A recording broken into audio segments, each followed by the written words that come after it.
If someone was going to threaten me to meet them in an abandoned barn outside of town in the middle of the night, they could at least have the decency of showing up on time.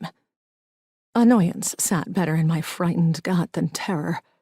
I found it easier to convince myself that I was, in fact, irritated that my recent secret admirer was a quarter of an hour late than to really consider the reality of the situation.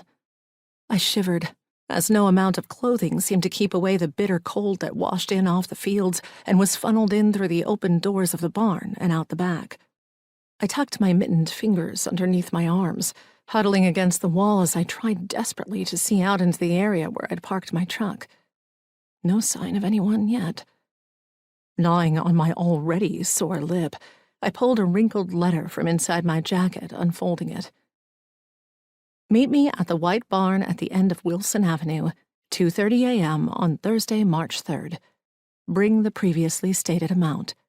Come alone. I glanced out into the clear, cold night.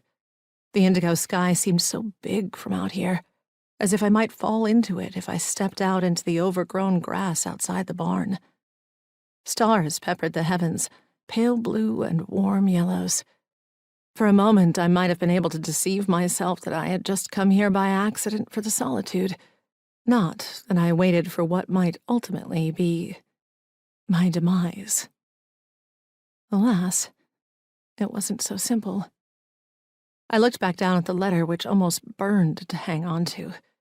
There was a little postscript at the bottom, and I didn't have to read it again to know what it said. But I read it anyway, with the same sinking pit in my stomach. If you don't show, then I'm coming for them.